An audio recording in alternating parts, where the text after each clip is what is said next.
एहतसाब, इंतकाम या कुछ और। चंद दिन गुजरे हैं, मुस्लिम लीग के एक बहुत सीनियर और बुजुर्ग सियासतदान के जरिए इल्म हुआ कि उन्होंने अपने कायद मियां नवाज शरीफ को ये पैगाम भेजा है कि जनाब मियां साहब, क्या हम इंतकाम की सियासत करना चाहते हैं? अगर हम ऐसा करना चाहते हैं तो मेहरबानी फरमाकर अपनी हिकमत अमली पर गौर करें, क्योंकि हर वक्त महाज आराई की सियासत बेहतर हिकमत अमली नहीं है। हमें दरमियानी रास्ता अपनाना चाहिए। इदारों में महाज आराई या मुकदमात की हिकमत अमली से मुल्क और कौम का फायदा नहीं है। हम दिहाइयों से ऐसे मुकदमात बयानात एक दूसरे को नीचा दिखाने और अपनी तवानाइयां एक दूसरे के खिलाफ इस्तेमाल करने में लगे हुए हैं। एक बुजुर्ग और सीनियर साथी सियासतदान की तरफ से मियां नवाज शरीफ को ऐसा पैगाम जाने की वजह ये थी कि मुस्लिम लीग नून के कायद ने मुसलसल रियासती इदारों से ताल्लुक रखने वाली अहम शख्सियात के हवाले से बयानात दे रहे थे। वो इदारों के हवाले से सख्त राय पेश कर रहे थे। यही वजह थी कि उन्हें ये पैगाम पहुंचाया गया कि हमने इंतकाम की सियासत नहीं करनी, हमने इंतकाम की सियासत करनी है, और अगर हमने ये रास्ता इख्तियार करना है तो मुल्की सियासत के लिए फिर आगे बढ़ने और तरक्की के लिए बेहतर हिकमत अमली नहीं है। शायद ये पैगाम बासर है या नहीं, लेकिन किसी और ने भी ये कहा है जो मियां नवाज शरीफ ने इंतकाम नहीं हिसाब का नारा लगाया। साबिक वजीर आजम नवाज शरीफ कहते हैं कि उनके साथ जो हुआ सो हुआ, लेकिन सजा पाकिस्तान को मिली है और वो इंतकाम नहीं चाहते, लेकिन हिसाब लेना तो बनता है। मुझ पर कायम मुकदमात में जान नहीं थी। उनका खोखलापन हाईकोर्ट में साबित हुआ। जब उनको पनामा में कुछ नहीं मिला तो अकामा निकाल लिया। वो मुझे सजा देना चाहते थे, कुर्सी से उतारना चाहते थे, और पनामा उसकी इजाजत नहीं थी। जजेस की तरफ से सिसिलियन माफिया और गॉडफादर जैसे रिमार्क्स दिए गए। क्या जजेस को ऐसे रिमार्क्स जेब देते हैं, या किसी को सिसिलियन माफिया कहें, या मेरे खिलाफ ऐसा फैसला सुनाया गया जो दुनिया में मजाक बनकर रह गया? गुज़िश्ता कई रोज से ये लिख रहा हूँ, और इसके अलावा भी जहाँ मुझे मौका मिलता है इस हवाले से भी बात कर रहा हूँ कि हमें आगे बढ़ना चाहिए। आगे बढ़ने के लिए हमें माजी से निकलना होगा। इमरान खान और फजल रहमान के हवाले से भी लिखा, फिर बिलावल भुट्टो जरदारी के हवाले से भी लिखा, बाद मियां नवाज शरीफ को आगे बढ़ने का मशवरा दिया, लेकिन आज फिर इसी मौजू पर दोबारा लिख रहा हूँ, क्योंकि मैं वाज़ेह तौर पर ये देख रहा हूँ कि हमारी सियासी क़यादत एक मरतबा फिर माजी में होने वाले वाक़यात की बुनियाद पर आम इंतखाबात में हिस्सा लेने जा रही है। ये अच्छी बात नहीं है। उसूली तौर पर ये होना चाहिए कि सियासी जमातों को मुस्तकबिल की बुनियाद पर आम इंतखाबात की तरफ बढ़ना चाहिए। हर वक्त मुस्तकबिल की बात करनी चाहिए, मुस्तकबिल कैसे संवारना है और इस हवाले से मंसूबा बंदी होनी चाहिए। तरक्की कैसे होगी ये प्लान सामने आना चाहिए। पाकिस्तान के रहने वालों को ये बताया जाए कि उनके बुनियादी मसाइल कैसे हल होंगे, लेकिन इसके बजाय सारी गुफ्तगू 70 की दहाई में ये हुआ, इसकी दहाई में ये हुआ, 90 की दहाई में ये हुआ, 2000 की दहाई में ये हुआ, 2010 से 2020 के दौरान ये हुआ। हम कब इस घन चक्कर से बाहर निकलेंगे? हम कब आगे बढ़ेंगे? क्या अभी वक्त नहीं आया कि हम अपने माजी से निकलें, आगे बढ़ें? देखें, अगर फरीकैन एक दूसरे के खिलाफ मवाद इकट्ठा करते रहेंगे, एक दूसरे को नीचा दिखाने और सजा दिलाने के मिशन पर रहे। 2018 के इंतखाबात से पहले भी कौम इसी करब से गुजरी थी।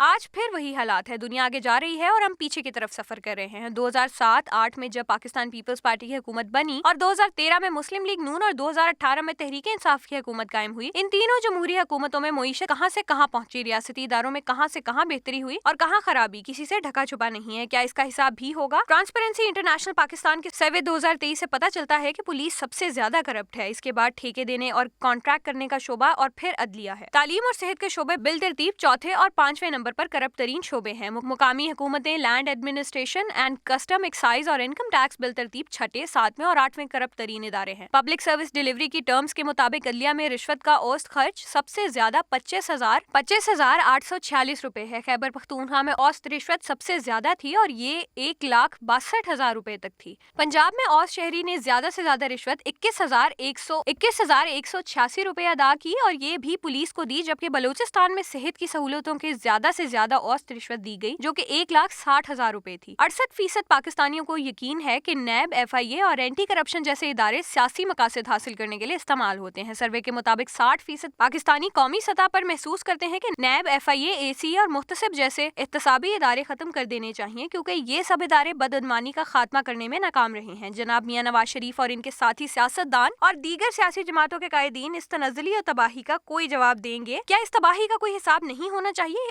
जब इस हवाले से कोई पूछेगा तो सियासतदान शोर मचाते हैं कि उन्हें इंतकाम का निशाना बनाया जा रहा है, फिर जमहूरियत खतरे में आती है, फिर बुनियादी इंसानी हुकूक का शोर बुलंद होता है। ये एक सर्वे है। अगर सियासी हुकूमतों में होने वाली तबाही की मुकम्मल तफसीलात सामने आई तो फिर शायद किसी के पास कोई जवाब नहीं होगा। गलतियां सबसे हुई हैं और खामियां भी हर जगह हैं, लेकिन क्या हम आज भी अपना वक्त एक दूसरे को नीचा दिखाने में ही जाया करेंगे, या एक दूसरे के साथ मिलकर माजी की गलतियों को ना दोहराने का अज़्म करते हुए आगे बढ़ेंगे? एक एहतसाबी तहरीक के काम और इसका अंजाम सबके सामने है, बाकी जिसका जो दिल करता है करे। तबाही तो हम हर रोज देखते हैं, जाने कब तक देखेंगे, क्योंकि जो साहिब इख्तियार है और साहिब इक़्तिदार होने वाले हैं उनकी तरफ से तो ऐसा महसूस नहीं होता कि वो आगे बढ़ना चाहते हैं। आखिर में अहमद मुश्ताक का कलाम, ये हम गजल में जो हर्फो बयां बनाते हैं, हवाए गम के लिए खिड़कियां बनाते हैं, हमारा क्या है जो होता है जी उदास बहुत, तो गुल तराशते हैं, तितलियां बनाते हैं, उन्हें भी देख कभी ऐ निगारे शामे बहार, जो एक रंग से तस्वीरें जाम बनाते हैं, जो एक रंग से तस्वीरें जाम बनाते हैं। निगाहे नाज कुछ उनकी भी है खबर तुझको, जो धूप में है मगर बदलियां बनाते हैं, तो जर्द रंग का एक आसमां बनाते हैं। दिले सितम ज़दा क्या है, लहू की बूंद तो है, उस एक बूंद को हम बेकरां बनाते हैं। बला की धूप थी दिन भर तो साए बनते थे,